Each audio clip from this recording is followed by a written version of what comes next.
Hello, I'm Anastasia, and this is Live Sustainably with me, Anastasia, a channel where sustainable living is no longer a burden or an impossible quest.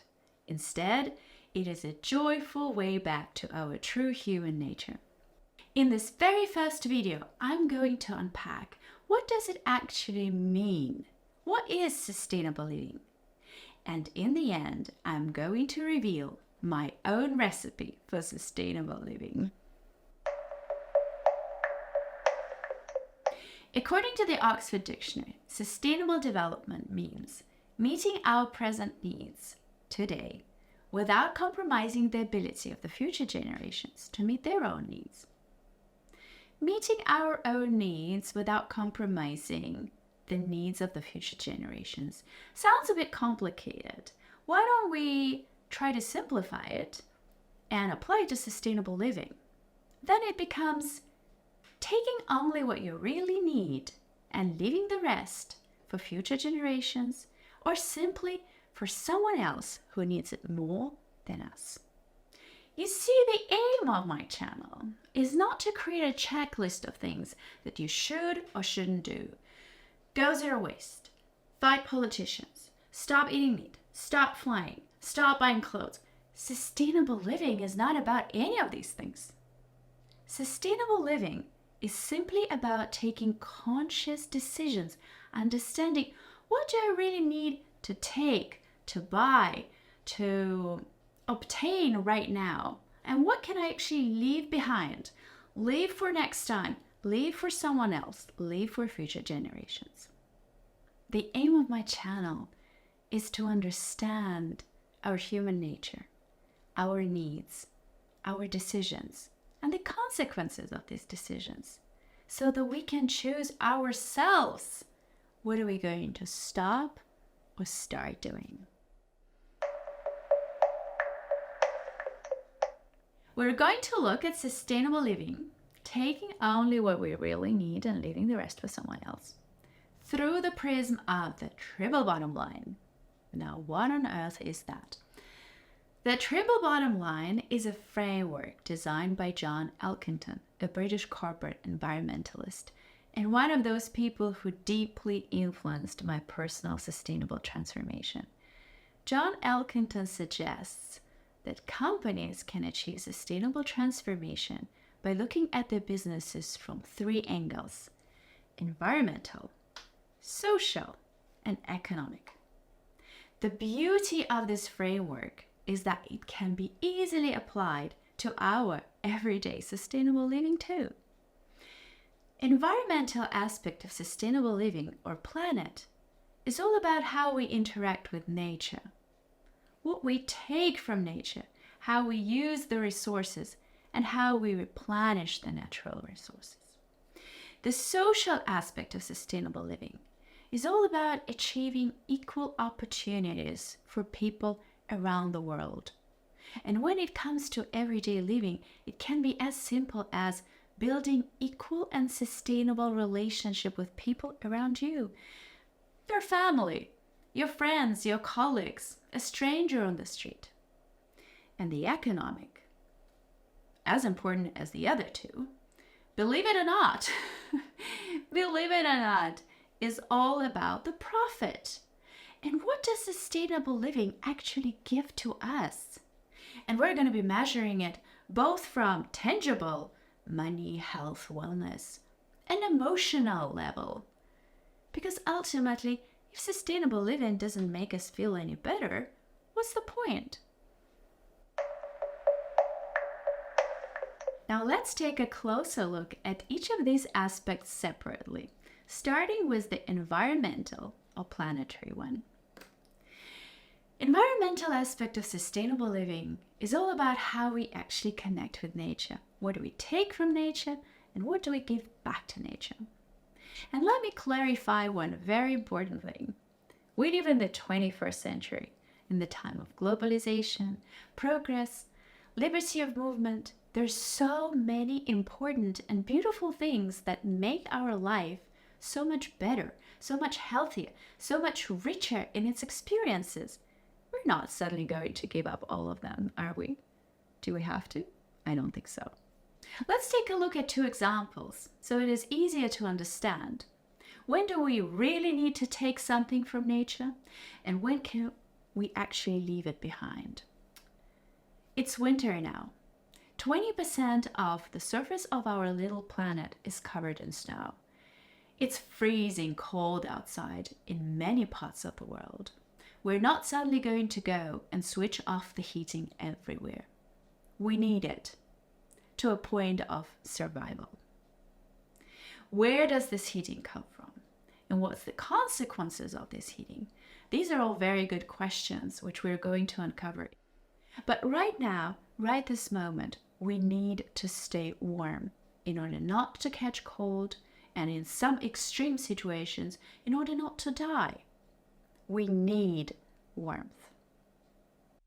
But let's say in a month's time, it's going to be St. Valentine's Day, the favorite holiday all over the world.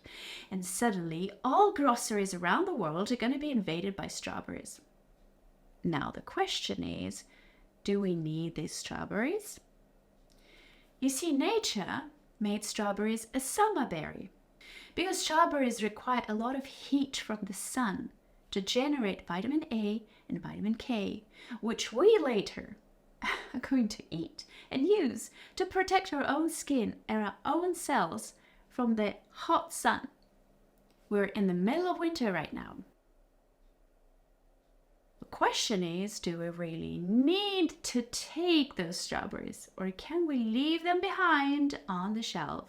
In fact, the strawberries that you get in groceries in winter are coming directly from greenhouses. They have never seen the light of day. They hold almost no nutrients. And most importantly, if you've ever tried them, they don't taste of anything. This is a perfect example of where we can actually consciously choose not to take something and leave the strawberries behind on the shelf, reject them, so that next year we see much less of them. The second aspect of sustainable living is social. How we create equal opportunities for every single person on this planet. It's all about bringing more peace and justice and education and health and nourishment. It's about promoting diversity and freedom of thinking and speaking. But most importantly, it's really about adding a little bit more warmth and love to our everyday relationships with other people. Because ultimately, when we are in a bit of a lonely or dark or hungry or miserable place, it's really hard to fight something grand like climate change. It basically no longer becomes a priority. That's why it's so important that we grow happy, healthy humans that have equal opportunities in every single part of the world, and they can come up with happy, impactful ideas to help us save this little planet. And of course, it all starts as low as our personal level. Sustainable living is all about how we build these little connections with other people every single day. What do we decide to take from these people, and what we decide to leave for them? The simplest way to look at this would be to understand our relationship with the people around us. Maybe it's our children or our colleagues. How many times per day, day after day, do we take or overtake or overrule things? And how many times do we leave something to them? How equal are our relationships? How do we balance out the things that we take and the things that we leave for them? The decisions that we push for just because we have a higher title or because we're stronger and older than our children, and the things that we let them decide on and them lead. We don't want the people around us to feel that they are living in an unequal environment where they have to obey us or they have to do as they're being told to do. We want completely the opposite. We want lots of happy and healthy humans, remember. And the only way to do that is to leave more to them, or maybe give more to them, give more inspiration, give more encouragement, give more space for them to be able to flourish and bring their wonderful ideas to life. Finally, we reach the last aspect of sustainable living, economic. And here's an interesting thing. Sustainable living is not truly sustainable if it is constantly coming at someone else's expense, including ourselves. Let's have a look at a few situations. Maybe we're trying to profit from a natural resource. Let's say we're using this delicious creamy butter to bake a cake. However, if we're not replenishing our natural resource, in this case it's a cow, we're not grooming it, we're not creating green, healthy, luscious pastures with thriving biodiversity, this butter is not really a very sustainable profit for us. Another situation, which actually happens really often, much more often than we think, is gaining from someone's failure. Let's say we overruled our child. He's going to do exactly what we told him to do, but he's crying. How sustainable is that profit or that gain for us? And the last example is probably even more controversial, but we have to have them as well, don't we? Imagine we want to buy an organic cotton dress that is coming from a zero waste manufacturer in the middle of Italy. But suddenly we discover that this dress costs 400 euros. It doesn't fit our budget. How sustainable would it be for us to buy that dress? We would probably go and look for another organic dress that does fit the budget. Because remember, sustainable living is ultimately about meeting our present needs without compromising our future needs. Everything that we do, or better to say, everything that we take and decide to leave, we take the dress or we leave the dress. It is a matter of balance. We have to always remember to be able to sustain ourselves and our families and our communities. Even the richest people on the planet have to choose what they take and what they leave. However, on this channel, video by video, we will discover that every single person on this planet, no matter your budget, no matter your situation, no matter where you're coming from, can live sustainably and profit from it. So what really is sustainable living? Sustainable living is not a journey. Sustainable living is a state of mind. Because when we take conscious decisions, when we listen to our body, when we understand our needs and the consequences of these needs, this is when we start taking our decisions with a bright, sustainable mind. And this is when real magic starts happening. Because conscious decisions leave no room for guilt. Instead, they make us feel really good.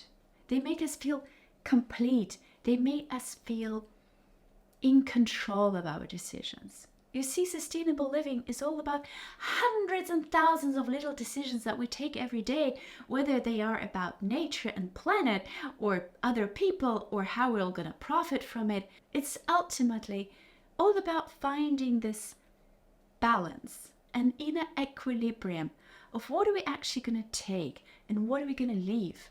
Or maybe, what are we going to take and what are we going to give?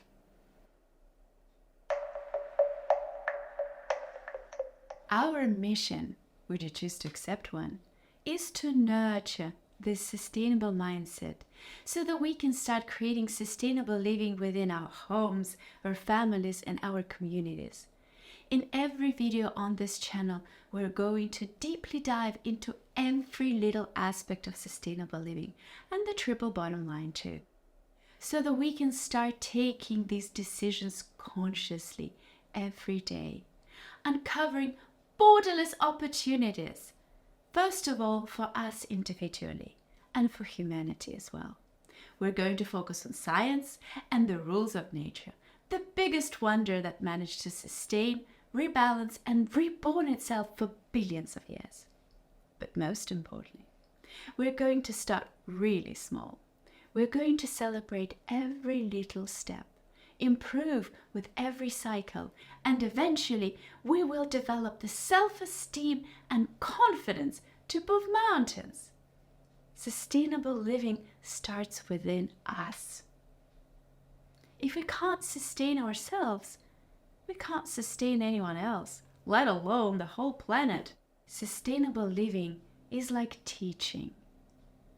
We can't really teach anyone a subject. We can only ignite someone's appetite towards it through our own passion and dedication to it.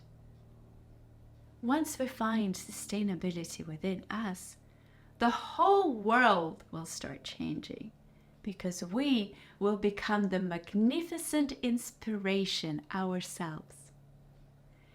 And this, my friends, is the magic recipe and the beauty of sustainable living.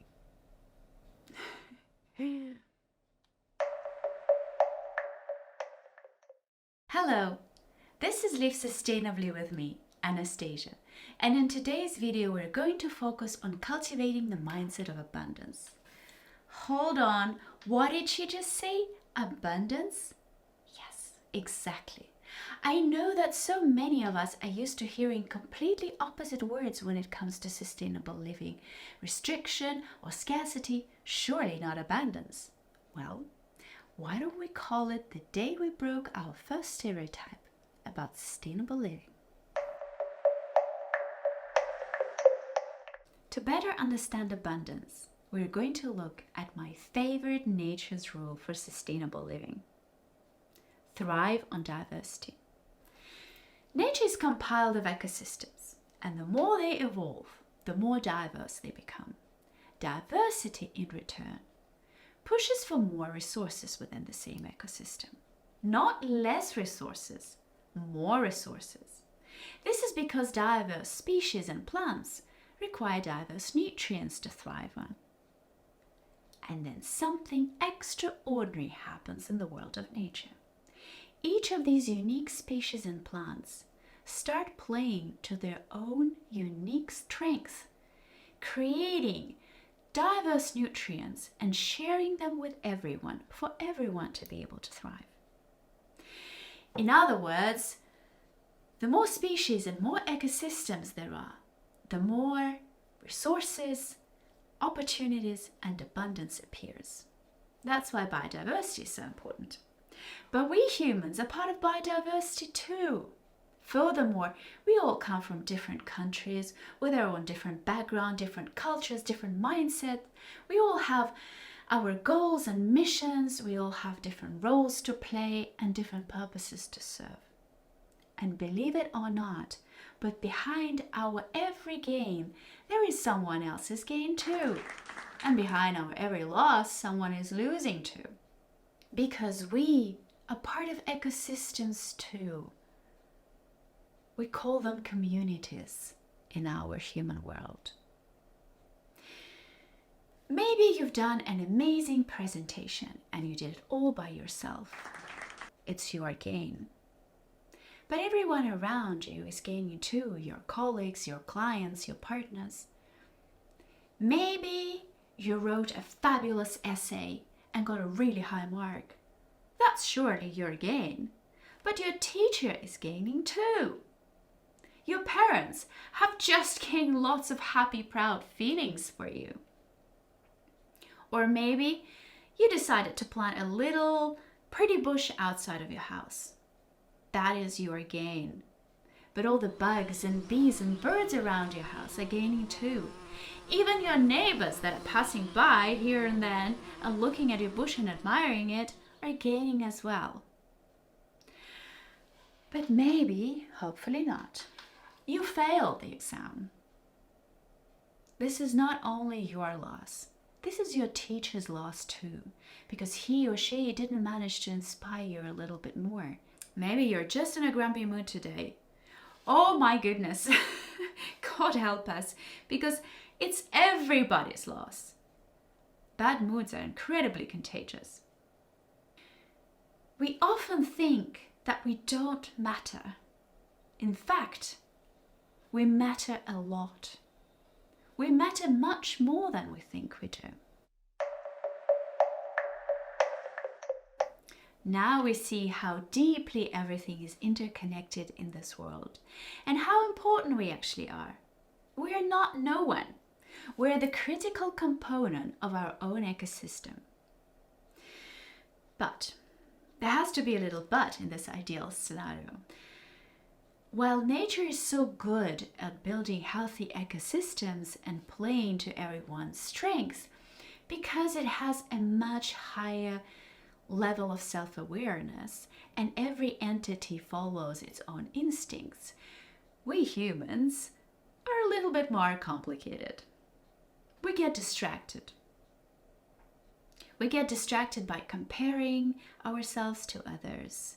We get distracted by creating goals that are not always universally easy to comply with. And even worse, we love to put up a lot of pressure and expectations on each other. And then we get really judgmental and disappointed when these expectations are not met. When it comes to sustainable living, some of the common expectations are: we all need to stop eating meat, we all need to start buying secondhand clothes, drive our cars less often, compost and recycle, grow our own vegetables in pots, reduce energy consumption, and many, many more. But can all of us follow all of these? I can't. And do we have to? I'm going to suggest something different.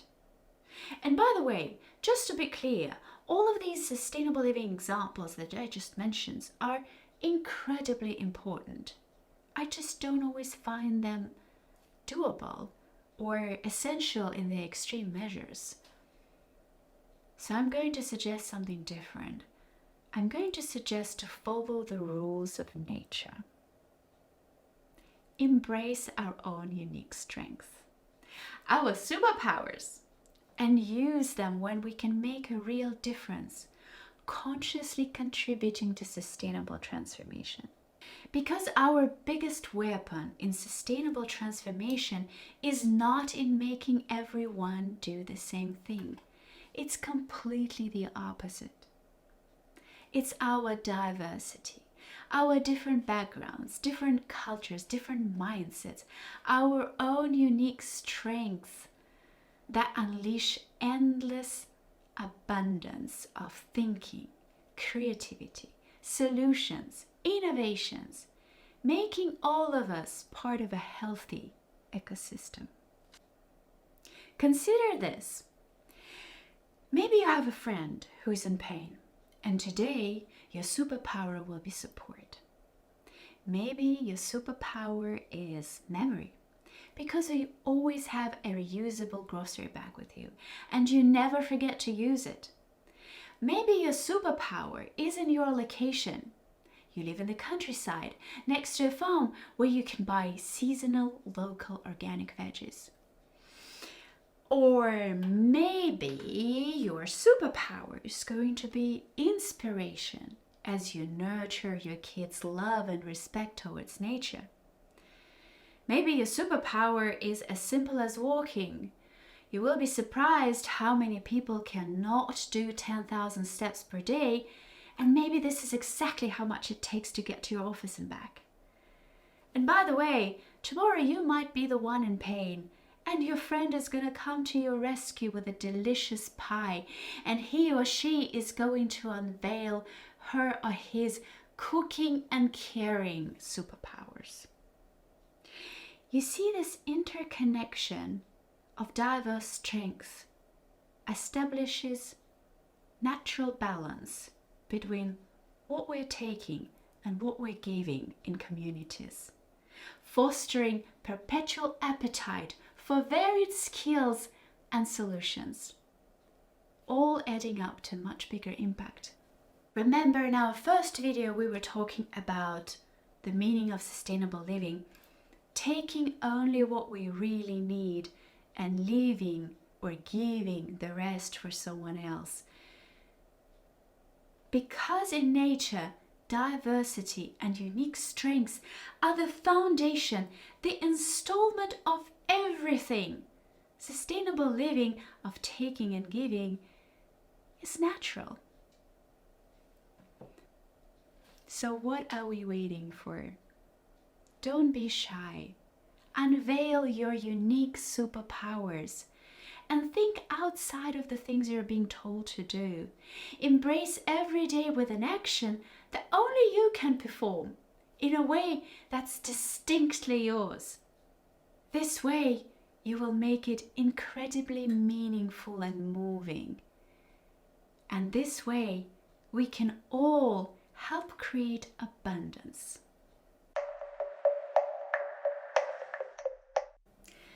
A truly abundant life is a life full of purpose and meaning. An abundant life is one where we all know that every action that we take is to fulfill the ultimate goal, to find our place in this world. And this is only possible if we all play a specific role so that everyone can benefit from it. Everyone contributes, everyone partakes, constantly increasing the grand total. The mind of abundance is about using our own unique resources, our superpowers, to give and to leave something to someone else. In simple words, to share our internal goodness. There are no incapable humans or specific boxes that need to be ticked. Instead, there are good intentions and unique strength that need to be unveiled within each of us.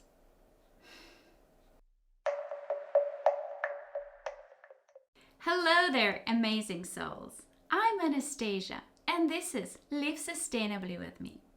Today, we're diving into a topic that has been on my mind for ages, the great vegans versus meat eaters debate. Over the past 6 years, I've tried and explored it all, from raw vegan to vegetarian and meat-based diet. As a fervent advocate for sustainable living and someone who managed to combat my own chronic illness by changing my dietary habits, I've really explored it all from every single angle. And today, I would love to share my verdict, my true belief that it's time to put down our metaphorical fighting gloves and create a sustainable world where there is space for both vegans and meat eaters. Let's start from the very beginning. The core of our planet's rich tapestry is diversity. Our planet thrives on it. Carnivores, omnivores, herbivores, even microscopic bacteria, we are all part of grand food chain. Nature's beauty lies in its diversity, and so holds true for our diets.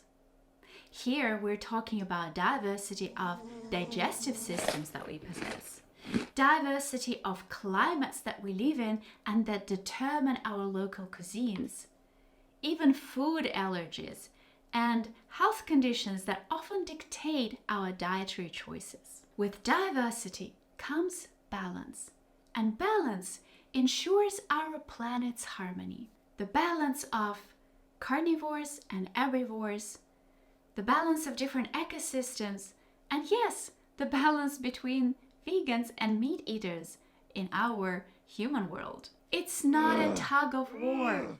It's a symphony, an orchestra when everyone is important. Because our differences help create equilibrium, the harmony on our planet.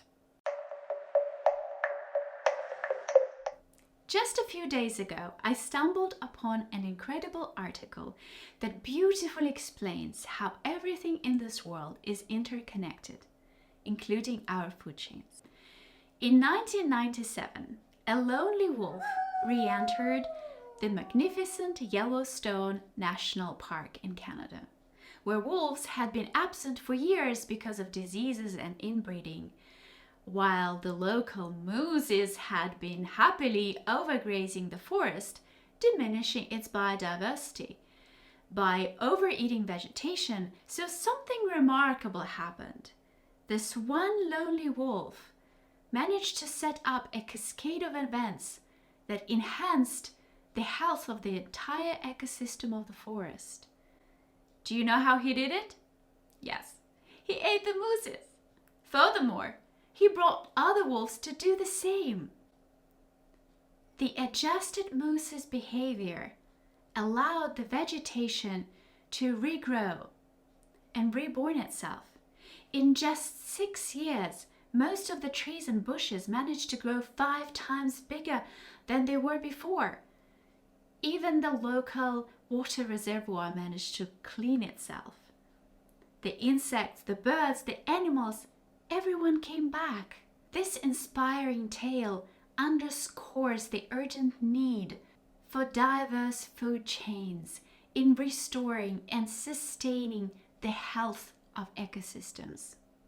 It emphasizes the significance of recognizing and respecting various dietary choices to promote planetary sustainability. So whether you are a passionate vegan or a meat enthusiast, our choices play a vital role in sustaining this delicate balance. And here's where things get tricky. The real issue emerges when our blind pursuit of truth and our inadequate knowledge and understanding of sustainability transforms into obsession, and we inadequately become the mooses without the wolves. The lines get drawn and the battles get waged over dinner plates. But the truth is, there are imperfections within each dietary world, as there are no flawless sides in modern agriculture. Coconuts, so beloved by many vegans, often carry a darker narrative which involves exploitation of workers and devastation of rainforests where most of the coconuts are being farmed. Chicken and the lean protein obsession come at a very high cost. It's our insatiable appetite for chicken breasts specifically that has led to unsustainable farming practices, simply because there's not enough land to grow that many chicken to satisfy our appetite for chicken breasts. Why? Why can't we eat other parts of the chicken?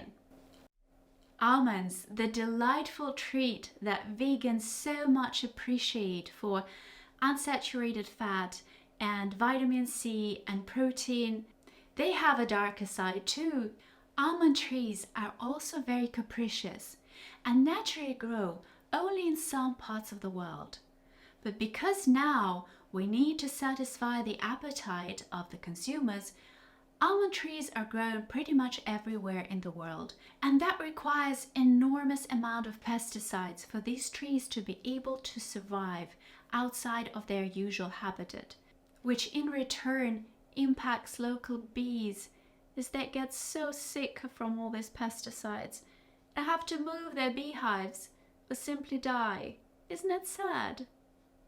Cow milk, a staple in many diets and complete nonsense, raises a lot of concerns, not only because of how cows or sheep or goats are being treated and kept, the amount of methane that they produce and the carbon footprint of the whole meat and dairy industry, but because we simply don't need this milk. Just think about it. We humans produce milk only when we have babies, because babies need this fatty booster to help them get stronger and grow. But once we grow, this milk is completely unnecessary. Furthermore, it comes with high saturated fats that are really not healthy for us. Avocados, celebrated around the world, are also global trotters. because they journey to every part of the world all year round, despite their natural seasonality and the fact that they naturally grow in only limited parts of the world. This is true, by the way, for many fruits and vegetables that now defy the nature's rhythm due to marketing strategies and our insatiable appetite and demand for them. This list could go on indefinitely, but diving deeper into these flaws is as useless as vegans pointing at meat lovers and vice versa.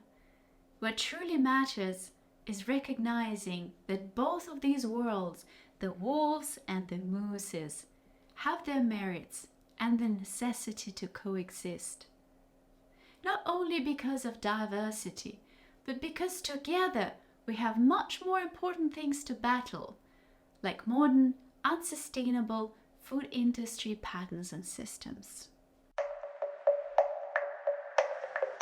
We must champion harmonious ecosystems where animals and plants flourish side by side.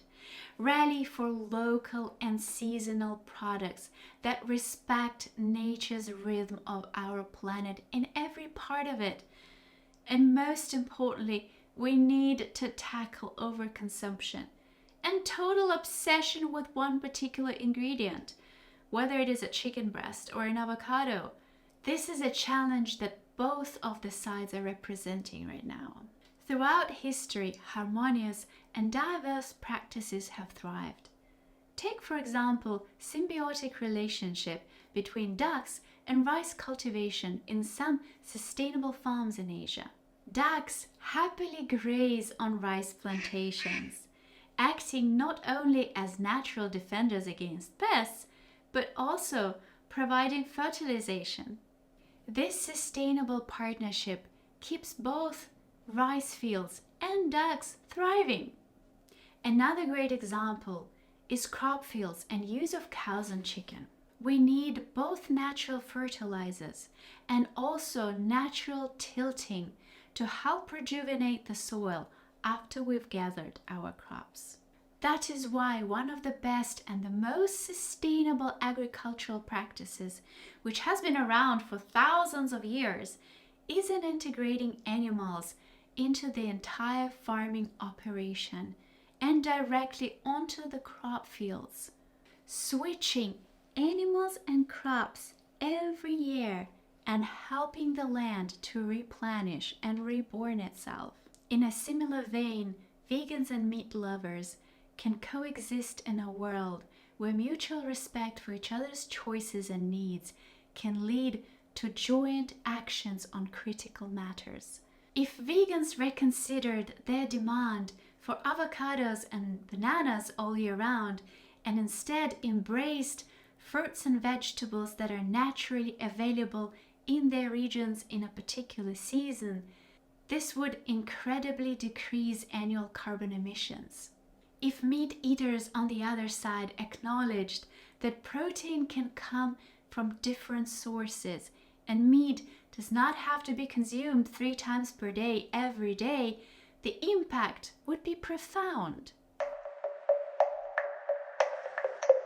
So, what's the bottom line?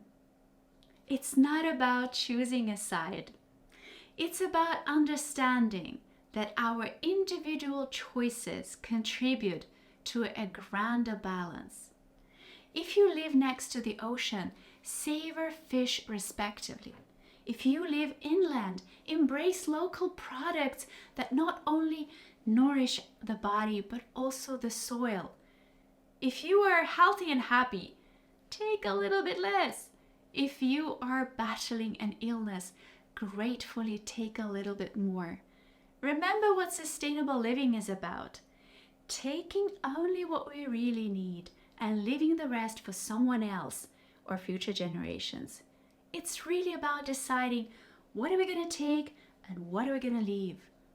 There are so many fruit and vegetables that we can decide intentionally reject and leave behind because they're unsustainably grown and because they're out of season.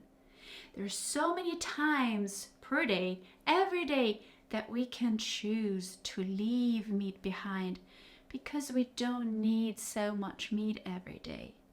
All it really takes is being conscious of our daily choices and staying united against grander challenges, remembering it's not vegans versus meat eaters. It's vegans and meat eaters for a thriving planet.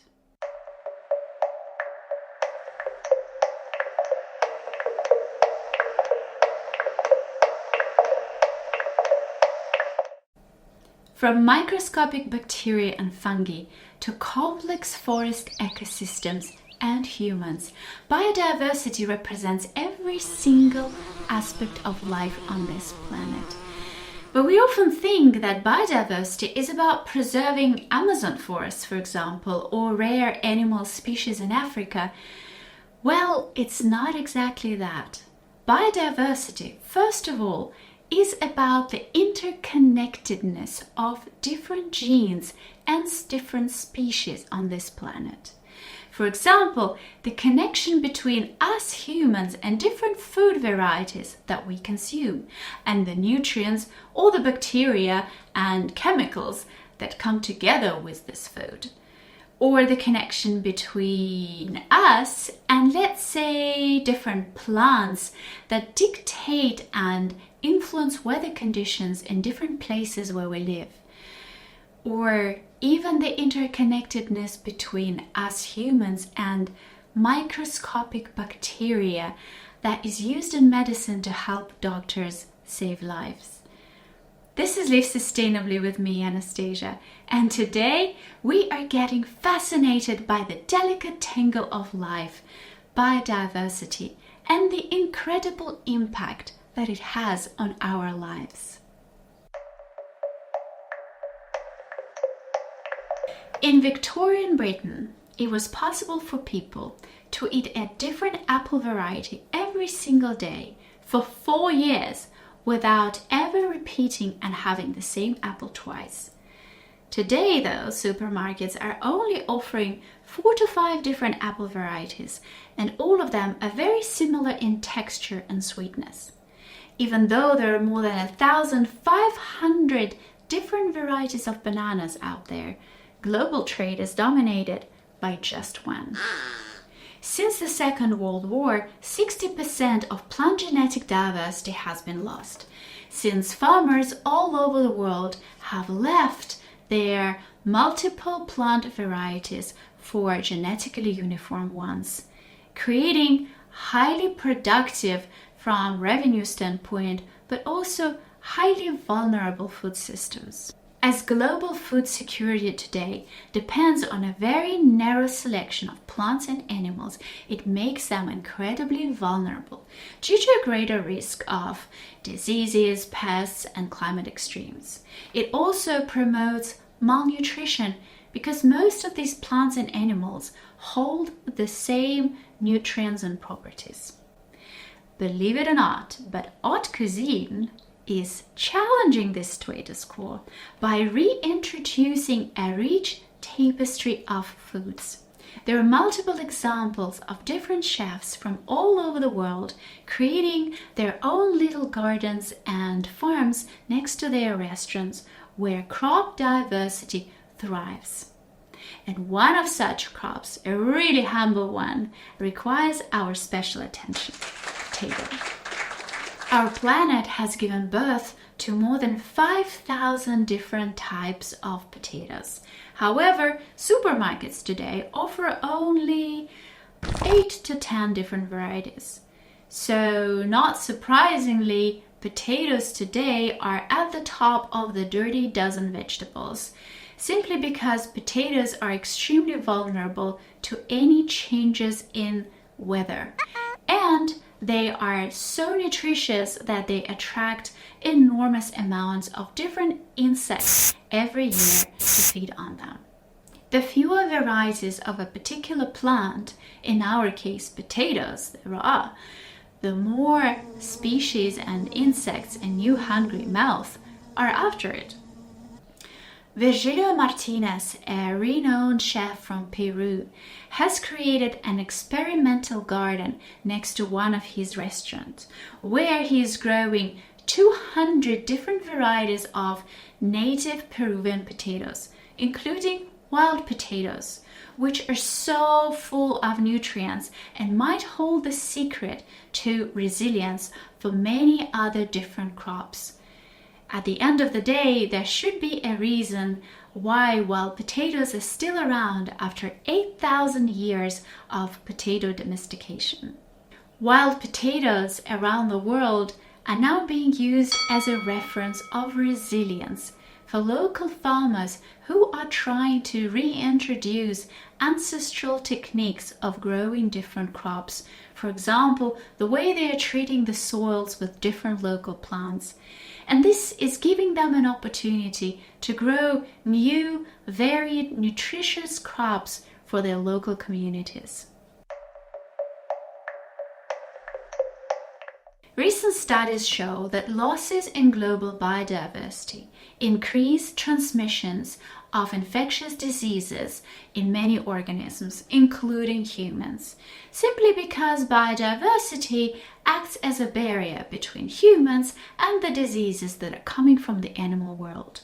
As we continue to destroy natural habitats and upset ecosystems in unpredictable ways, this barrier, or better to say, this border between human world and animal world, gets erased. Most of these infectious diseases require radical treatments and the use of antibiotics. Antibiotics found in nature or inspired in nature are absolutely life-saving and have enabled modern medicine.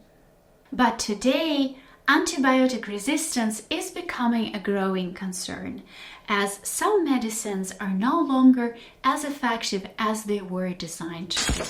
The rise of such resistance necessitates the discovery and development of new alternative treatments so that we do not go back to the pre-antibiotic era. And once again, nature can be the source of inspiration for us. In the jungle of Costa Rica, a very slow but fluffy creature might be holding the key to the pressing global issue.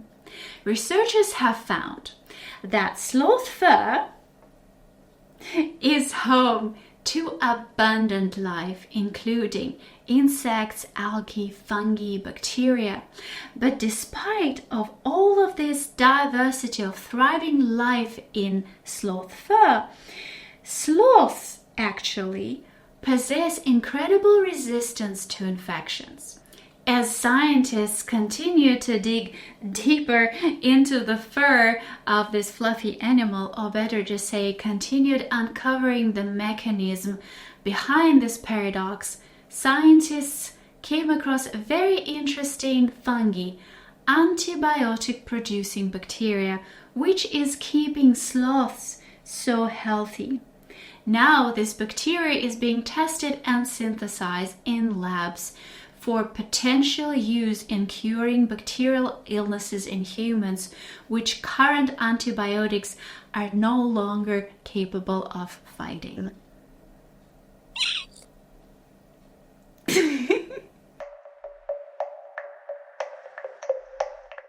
The relationship between kelp and humans date back millennia.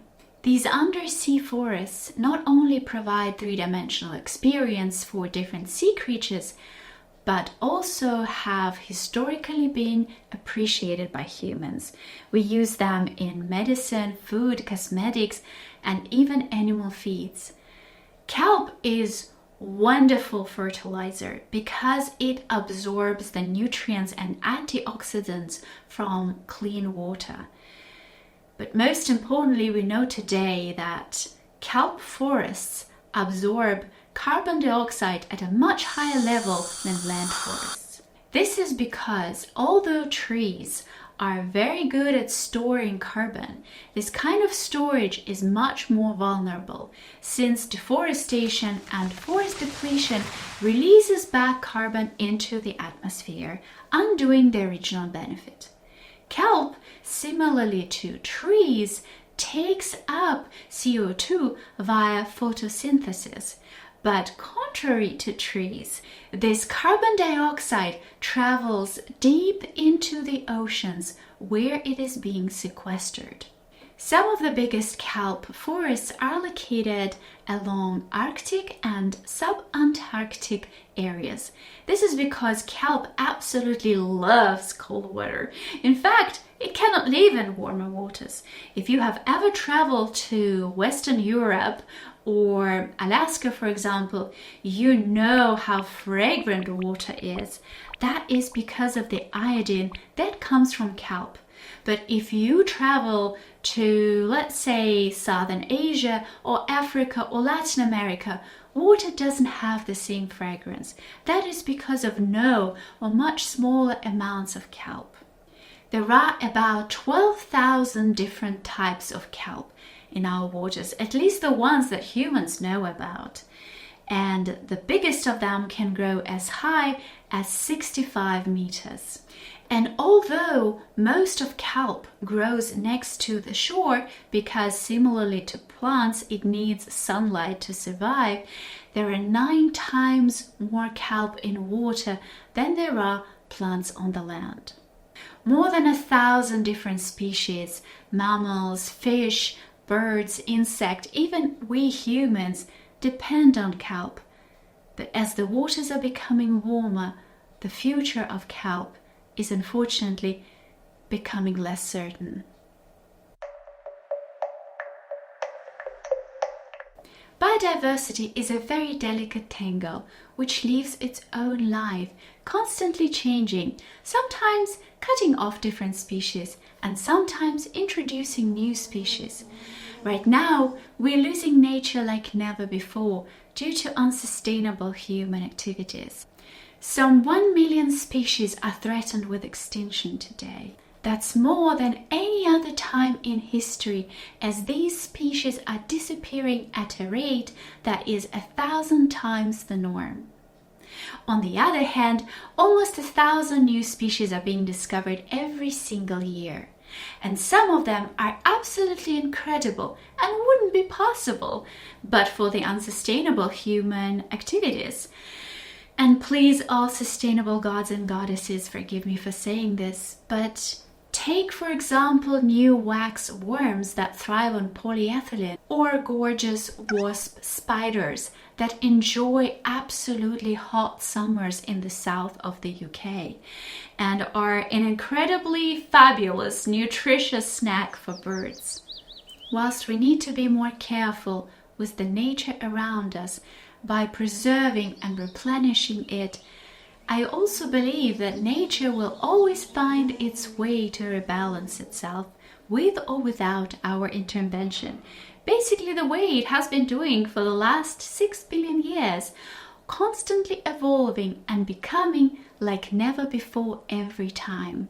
The real question is nature going to find its way to get rid of us as of something threatening like it would do with the microscopic bacteria on sloth fur?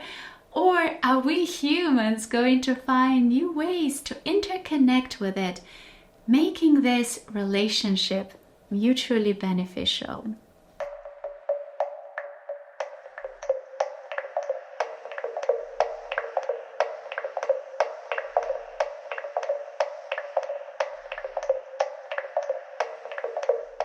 Hello, I'm Anastasia, and this is Live Sustainably with me. In today's very short video, we are appealing to one of the greatest powers that we all possess, freedom. We often think that freedom is something that we need to fight for, or that one country is freer than the other country, or that freedom can be stolen away from us by politicians, legislations, or other people. In reality, freedom is one of those things that no one can take away from us. Even if we were trapped in a cage without any opportunity to get out of it, we could still feel free because freedom lives in our minds and in our hearts. We also sometimes associate freedom with particular things. For example, we feel more free if we have a better passport that allows us to freely move from one country to another. Or we think that freedom is about being able to speak openly and express our thoughts publicly. Or maybe we even sometimes think that freedom is about being technologically equipped or having access to technology, which enables us freely to evolve and achieve new things. This is all correct, but it's also a little bit limiting because it is tangible freedom. And tangible freedom is always linked and depends on circumstances, other people, or environments or situations around us. The freedom that we're talking about today is the freedom that lives inside of us. Let's have a look at a few examples. Which kid is freer? The one that has an iPhone in his hands and a bunch of games that his parents uploaded for him so that he can play? Or the kid that is playing outside without any toys at all, maybe just some snails and rocks and plants? Well, the first kid's mind is limited by the rules of the games that he's playing and this little plastic square box that he's attached to, while the mind of the other kid gives him borderless opportunities to invent his own game, and his freedom of playing is only limited by his own levels of internal freedom. Another example, which of these two men or two people is more free? The one who always had an opportunity to choose freely any university to go to and study that he would ever be able to wish for, or choose any kind of job freely and then wear the most beautiful suit for the rest of his life, going to the most amazing skyscraper? Or is it the other person who probably has only 9 classes of education and is sitting barefoot on the floor of his shop and, let's say, weaving baskets?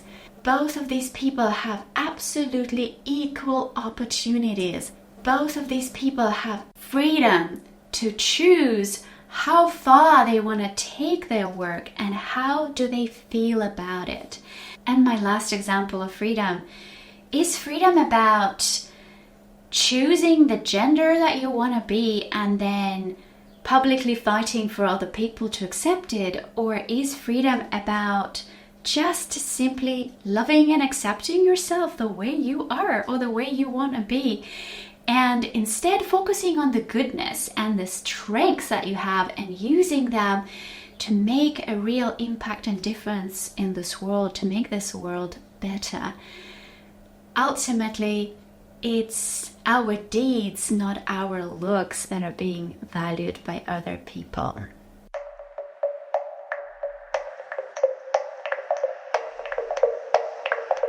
When it comes to sustainable development, freedom is about achieving the greatest levels of it, but without restricting the opportunity of future generations to reach their own levels of freedom. Simply, carefully and consciously deciding, what are we going to take to reach our levels of freedom, and what are we going to leave behind for future generations or for someone else, as well as consciously giving space for people around us to decide on and execute or bring to life their own levels of freedom. The same way as we choose which book to read, we all have the freedom of the whole world to choose how we are going to help replenish and restore our planet based on our own needs and also our unique strengths and capabilities. I'm going to put here at the top the video about abundance and the importance of cultivating diversity and abundance rather than restriction if you want to learn more about it. And it can start as simple as Choosing consciously and freely a bar soap instead of a shower gel, which comes with a huge plastic bottle, or opting to break the evening Netflix routine and instead of watching another series, read a book or spend the time with one of our family members, being interested in his or her day and actively supporting him or her. But sustainability freedom can and should take us also a little bit further than just adjusting and tweaking these little everyday habits. Because sustainable development is very much about innovation. Introduction of new innovative solutions, technologies, political and economic reforms, and first of all and most importantly, new innovative thinking. We don't need to be scientists or politicians. We don't need to have 2 university degrees in order to open our mind and think innovatively. All we really need is a little bit of a free-spirited mind, which will help us cultivate that daring inside of us to help improve the world around us, or maybe start as simple as our little homes and our little communities. And here is the best part about the real positive freedom. It cannot exist without spontaneity and a mission. It's only when we break a code, a stigma, a routine in order to achieve something grander, this is when we feel really free. Let's go back to our example with the kids. The kid that is playing on an iPhone doesn't really have any code to break. But for the kid that is playing in the garden, being spontaneous and breaking the codes is natural. It's pretty much inevitable. Whether you are working in an office or sitting in a little street shop, breaking the code is equally difficult because you are in a particular circumstance, in a particular situation in life.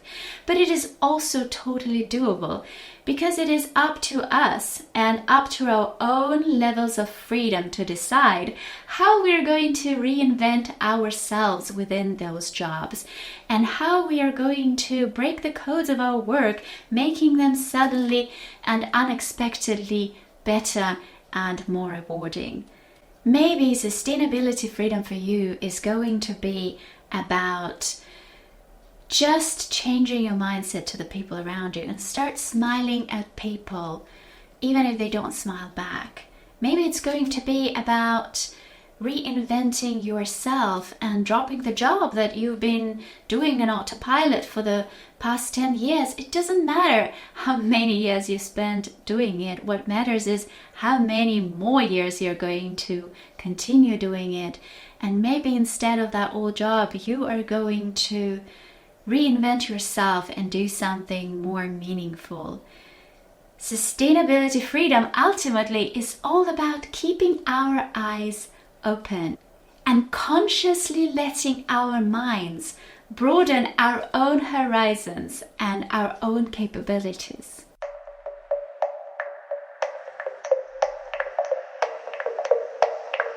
Freedom implies the principle that there is no higher power than our unique selves, where only each of us gets to decide how far our freedom of thinking and being is going to stretch, as realization of our unique individuality and purpose in life can never be subordinated. We might not be Nelson Mandela or Viktor Franklin, but we also don't necessarily have to go to that extreme, as in the eyes of our parents and beloved people, we might be even more than that. All we really need to remember is that freedom lives inside of us and is not shaped by anything or not limited to anything. Everyone is born and dies equally free, as long as his or her life is filled with consciousness, purpose, and daring spontaneity.